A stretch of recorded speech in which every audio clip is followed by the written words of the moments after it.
What's up, Reefers? Welcome to another episode of my channel, Alex for Corals. This is Alex Wilson, your host, recording from Bakersfield, California. And today I have a video and my 3-gallon small polyp reef aquarium. And so I just got it set up fairly recently here, and I got a new Steve Garrett Stylophora coral, and let me show you it. It's right here, and there's a system. This is a Lifeguard Aquatics.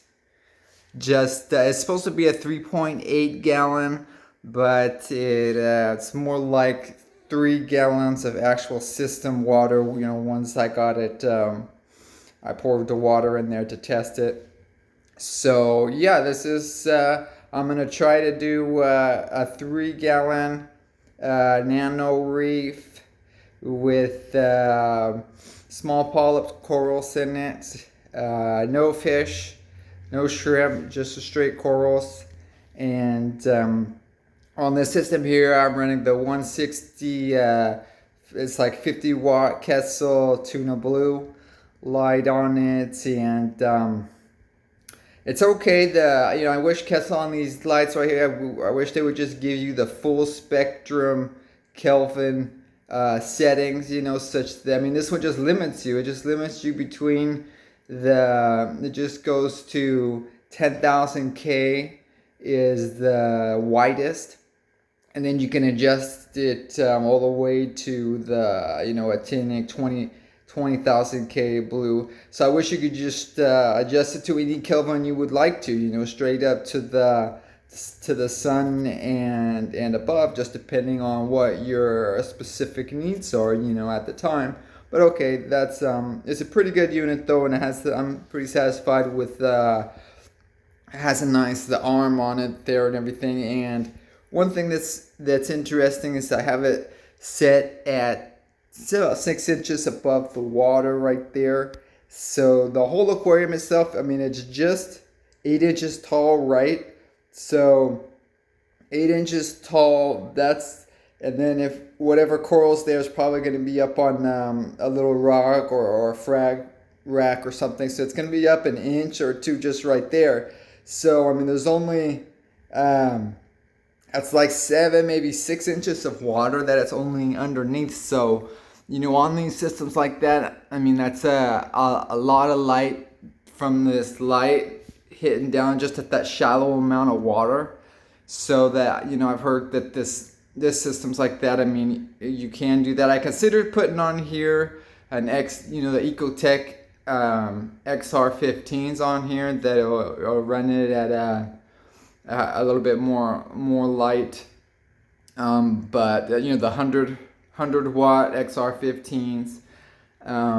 So I could switch it over at a later date if I find that this isn't giving me the amount of light that my small polyp corals will require. So, but here's the Steve Garrett Stylophora that I got from Jason Fox Signature Corals, and this is its third day in the aquarium.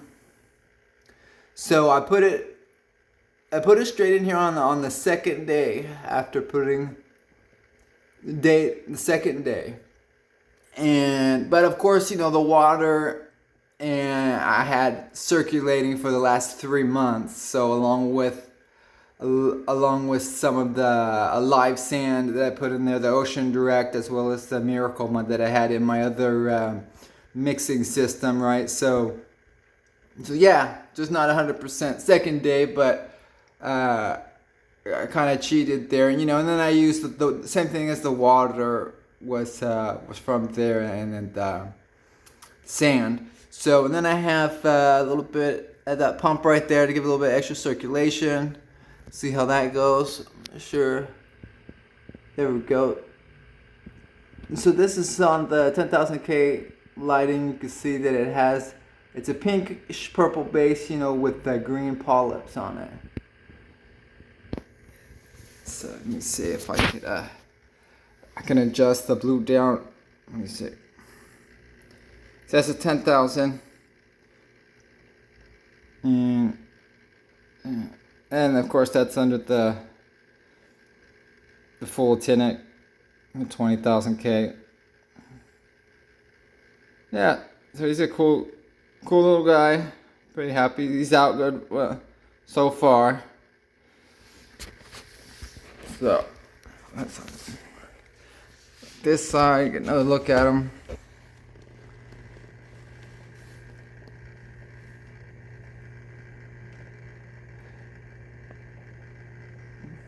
There we go. So anyway, yeah, it's we'll have to see. The system is what I'm gonna do on this is just a 3-gallon. So I'm gonna see whether I could do just straight small polyp corals, and I emphasize that I'm gonna do just straight water changes on this one. And luckily it's practical because it's just the 3 gallons, and so that's just real simple system. Real simple, with just straight water changes, no algae scrubber, no protein skimmer. No, I don't have to worry about it. Any of the alkalinity, calcium, trace elements, everything just gonna be taken care of with straight water changes. So let's see how that works out. But the way I want to do it is I'm shooting for 100% water changes every week. And so I want to split that up into just like one gallon water changes at a time. So I'm going to do them just like kind of split up, in the week to do a full 3 gallons water changes on the whole week, right? So yeah, we'll see how that goes. This is like my indicator coral here. So if it dies on me here, I'll be doing another video on that and how that didn't work out, right? But so far, hopefully I'll be able to add more from here.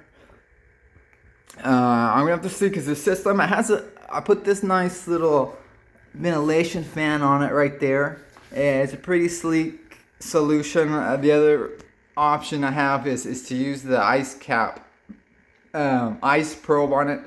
It's called the ice probe, and but it'll be a little kind of big sitting on there, a little bit more bulky. But I have them on my other systems over here.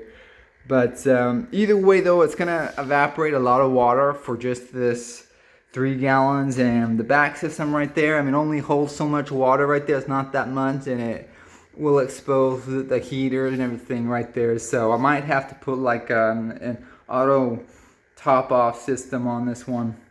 Might be good, and like Innovative Marine has some that might work pretty good on it. But other than that, yeah, I mean, just have my temperature controller on here, and to the fan and the heater, and then the timer for the light, and that's it. So we'll see how it goes. And we're here too. This is where the new water box 200 gallon is gonna go. Let's go right there. So still waiting on that from them, but they were saying it was supposed to be here in just 2 weeks now. So I'll be getting ready for that, and I'll have updates on that.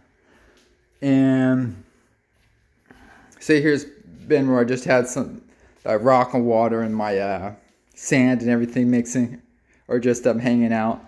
And then over here I got this new Innovative Marine, and this is 2 10-gallon aquariums that are completely separate systems.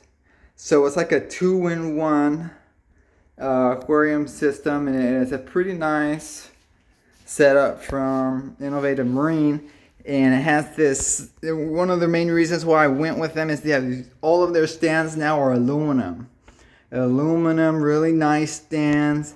And it's, I had to assemble it. It took a little while to assemble, but it wasn't that bad.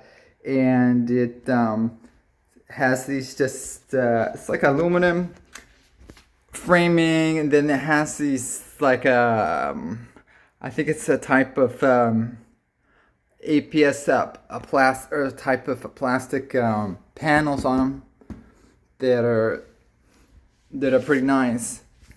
And so you don't have, so it's completely waterproof, won't have anything rusting, and stable, won't have anything coming apart, you know, over the years.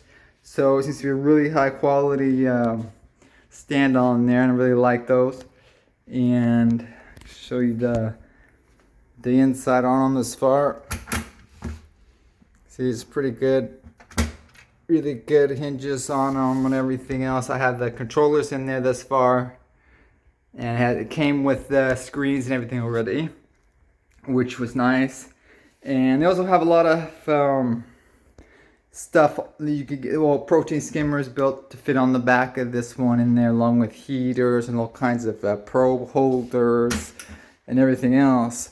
So, see, I have the ice cap or the ice probe right there. So I'm going to see how that works. If not, I could try the fans but on this one too, I'm gonna put the XR15 Ecotech radians on there. I just have one so far. I'm waiting on the other one.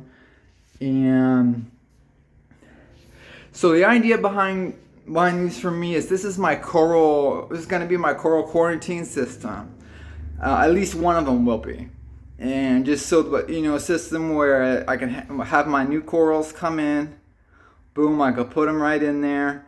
And quarantine them is going to be between, I'm thinking, a month and 2 months.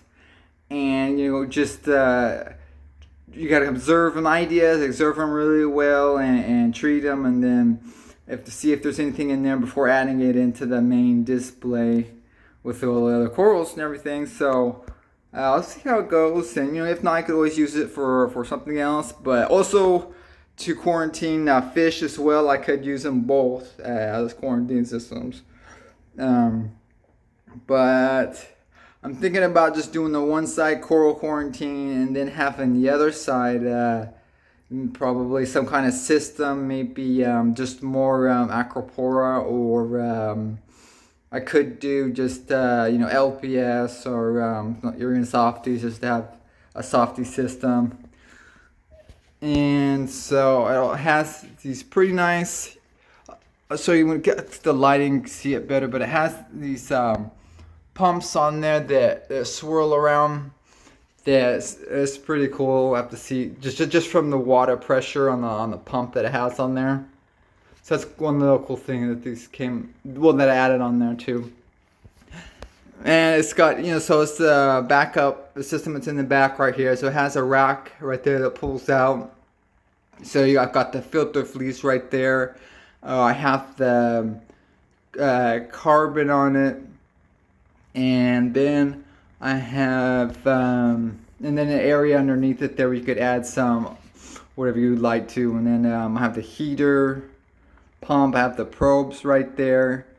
And then I'm looking to put how I'm gonna back up the system, so I can, at least these main pumps right here, I'm probably gonna get the ice cap battery system, so that it'll power outage, it'll keep them going. And the real small one over there, I don't think it'll look kind of bulky underneath it, so I think I'm just gonna put on there just the air pump system. Yeah, so that's it. Looking forward to getting this one going as well. So I'll have further updates on those. Oh yeah, and one thing I want to mention that I also have in there too, like it's just a small glass, and you know, that's where I put in my sand right there, just controlled in the back. So the idea is I have my Miracle Mud and my Ocean Direct just contained right there in a little, it's like a little measuring glass. And so the idea is that, hey, well, we got the sand in there to get some biological filtration, just to get it established, you know, especially now. But later on, the idea is just to be able to remove it easily and add some more easily without making a big mess, you know. So I could add it all on the bottom right here, you know, but then this should become It's great for the copepods area. It's a huge area right there on the bed with sand for your copepods to grow and everything else. And it looks great, of course, but then it's just a mess to clean. And then to siphon it all out and to add new ones, you can never get it all out, and it makes a huge mess, and it destabilizes for the whole system. It's too unstable that way. So for me, I'm just going with a controlled small system where I can have the sand in the small glasses like for these, and then for my bigger system in trays, I'm going to put the sand in the trays underneath in the sun.